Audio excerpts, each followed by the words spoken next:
3 جگہ اپنی ماں کا ساتھ کبھی نہ چھوڑنا، اگر چھوڑو گے تو پوری زندگی پچھتاؤ گے۔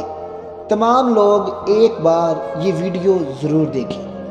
ناظرین، دنیا میں ماں ایک ایسا رشتہ ہے جس کا کوئی نعم البدل نہیں ہے۔ ماں خدا کی محبت کا دنیا میں ایک روپ ہے۔ ماں سے زیادہ اولاد سے محبت کرنے والا کوئی اور نہیں۔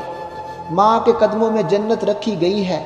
ماں اپنے بچوں کے لیے جیتی ہے اور بچے اس کی سب سے بڑی دولت ہوتے ہیں۔ ماں نہ ہی کبھی احسان جتاتی ہے اور نہ ہی اپنی محبتوں کا صلہ مانگتی ہے، بلکہ بے غرض ہو کر اپنی محبت اولاد پر نچھاور کرتی رہتی ہے۔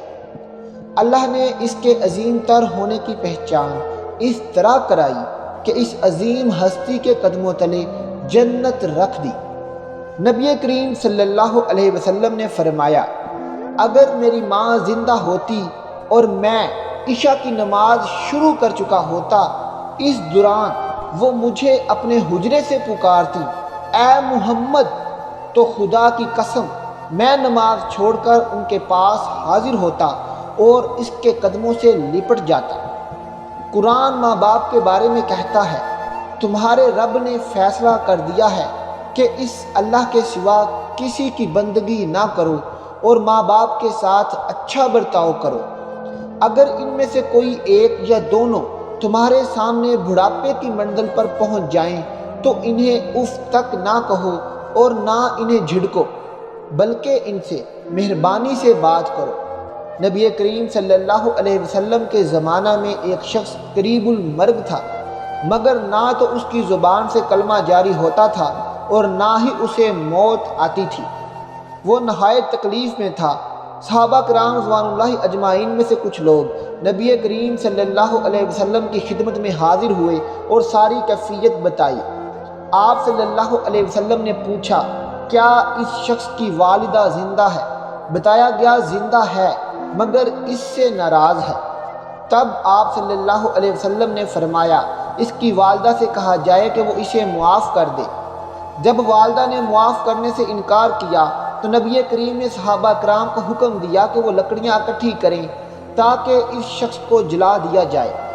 جب اس کی ماں نے یہ حالت دیکھی تو فوراً معاف کر دیا۔ جب ماں نے اسے معاف کیا تو پھر اس شخص کی زبان سے کلمہ بھی جاری ہو گیا۔ ناظرین، اب آپ کو بتاتے ہیں کہ وہ کون سی 3 جگہ ہیں جہاں آپ کو اپنی ماں کا ساتھ کبھی نہیں چھوڑنا۔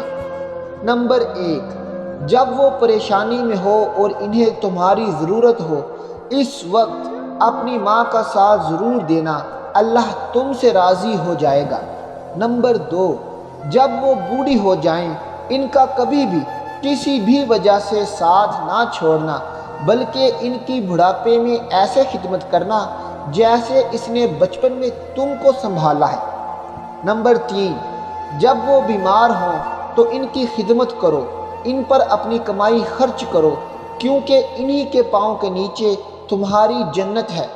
اور جس نے ماں کو راضی کیا اس نے رب کو راضی کیا، اور جس نے ماں کو دکھ دیا اس نے رب کو ناراض کیا۔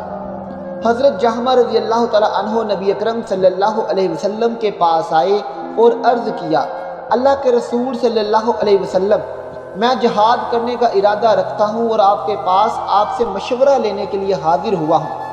آپ صلی اللہ علیہ وسلم نے ان سے پوچھا، کیا تمہاری ماں موجود ہے؟ انہوں نے کہا، جی ہاں۔ تو آپ صلی اللہ علیہ وسلم نے فرمایا، انہی کی خدمت میں لگے رہو، کیونکہ جنت ان کے دونوں قدموں کے نیچے ہے۔ ماں ایک محبت بھرا احساس ہے۔ کسی کے لیے ماں ایک گھنا شجر ہے تو کسی کے لیے احساس ہے۔ کوئی یہ کہتا ہے کہ ماں سائباں ہے تو کسی کے لیے ماں ہی دھرتی ہے۔ بلا شبہ ماں 2 لفظ ہیں کہ جس کی کوئی مثال نہیں ملتی۔ وہ گھنا سایہ جو چھاؤں تو دیتا ہے لیکن صلے کی پرواہ نہیں کرتا۔ اگر ماں نہیں تو زندگی کا ہر کام ادھورا رہ جاتا ہے۔ مامتا سے زندگی کے اسرار بے نقاب ہوتے ہیں۔ اللہ سب کو ماں باپ کی عزت اور فرما برداری کرنے کی توفیق عطا فرمائے، آمین۔ گردشیں لوٹ جاتی ہیں میری بلائیں لے کر، گھر سے جب نکلتا ہوں میں ماں کی دعائیں لے کر۔ لبوں پہ اس کے کبھی بد دعا نہیں آتی، ایک ماں ہی ہے جو مجھ سے کبھی خفا نہیں ہوتی۔ شکریہ ناظرین، اگر آپ کو یہ ویڈیو اچھی لگے تو اپنے دوستوں رشتہ داروں میں شیئر ضرور کیجیے گا۔ اللہ حافظ۔